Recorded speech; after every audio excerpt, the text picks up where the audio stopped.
រដ្ឋសភានិងព្រឹទ្ធសភាដើម្បីឧត្តមប្រយោជន៍ពលរដ្ឋនិងប្រទេសជាតិស្ថាប័ននីតិបញ្ញត្តិនៃព្រះរាជាណាចក្រកម្ពុជានឹងរៀបចំធ្វើសមាជរដ្ឋសភានិងព្រឹទ្ធសភាលើកទី1នៅថ្ងៃទី2និងទី3ខែមិថុនាឆ្នាំ2025ខាងមុខនេះសមាជរដ្ឋសភានិងព្រឹទ្ធសភាគឺជាការប្រជុំរួមគ្នានៃសមាជិករដ្ឋសភានិងព្រឹទ្ធសភាដើម្បីដោះស្រាយបញ្ហាសំខាន់ៗរបស់ប្រទេសជាតិមានដូចជា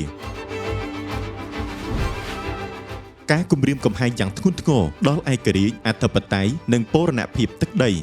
ឬករណីប្រធានសាខបណ្ដាលឲ្យមានវិនិស្សកម្មយ៉ាងធ្ងន់ធ្ងរដល់ជាតិនិងប្រជាជនឬករណីផ្សេងៗទៀតដែលគណៈកម្មការសមាជយល់ឃើញថាជាបញ្ហាសំខាន់បំផុតរបស់ប្រទេសជាតិ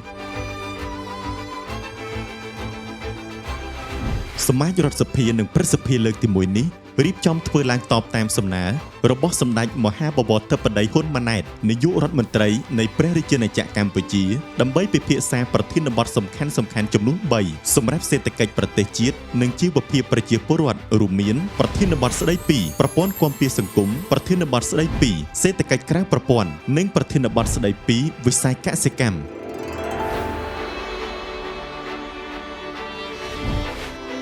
ប្រធានបទទាំង3នេះរាជរដ្ឋាភិបាលផ្ដល់អាទិភាពខ្ពស់បំផុតនិងសម្រេចបានលទ្ធផលជាទីមោទនៈស្របតាមយុទ្ធសាស្ត្របញ្ចកោណដំណាក់កាលទី1ដើម្បីកំណើនការងារសមធម៌ប្រសិទ្ធភាពនិងចីរភាពក្នុងការពូនជ្រុំនិងពង្រឹងសមិទ្ធផលនិងជំរុញសន្ទុះនៃកិច្ចអភិវឌ្ឍសង្គមជាតិក្នុងដំណើរឆ្ពោះទៅសម្រេចឲ្យបាននៃចក្ខុវិស័យកម្ពុជាឆ្នាំ2050ស្របតាមឆន្ទៈនិងបំណងប្រាថ្នាដ៏ពិសិដ្ឋរបស់ប្រជាជន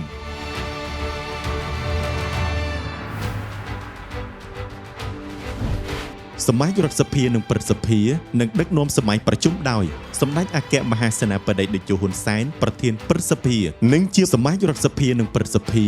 គឺជាព្រឹត្តិការណ៍ប្រវត្តិសាស្ត្របម្រើឲ្យឧត្តមប្រយោជន៍ប្រទេសជាតិនិងប្រជាពលរដ្ឋស្របតាមរដ្ឋធម្មនុញ្ញនៃព្រះរាជាណាចក្រកម្ពុជានិងច្បាប់ស្តីពីការរៀបចំនិងការប្រព្រឹត្តទៅនៃសមាជរដ្ឋសភានិងព្រឹទ្ធសភាក៏ដូចជាបទបញ្ជាផ្ទៃក្នុងនៃសមាជរដ្ឋសភានិងព្រឹទ្ធសភាដែលបានអនុម័តនៅក្នុងសមាជរដ្ឋសភានិងព្រឹទ្ធសភាលើកដំបូងកាលពីថ្ងៃទី26ខែមេសាឆ្នាំ2011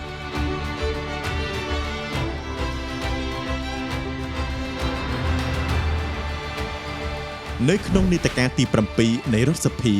ស្ថាប័ននីតិបញ្ញត្តិដែលមានប្រសិទ្ធភាពនឹងរដ្ឋសភានិងរាជរដ្ឋាភិបាលបានរួមសហការគ្នាយ៉ាងជិតស្និទ្ធដោយយកពលរដ្ឋជាស្នូលបានធានាការពារសុខសន្តិភាពស្ថិរភាពសង្គមដែលជាមរតកមិនអាចកាត់ថ្លៃបាន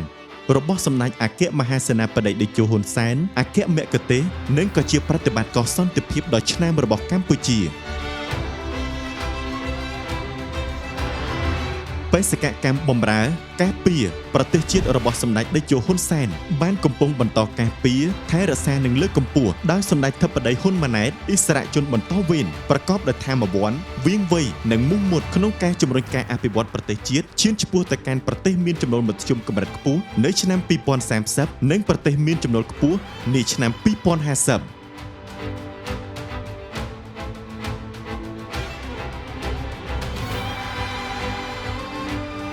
តើ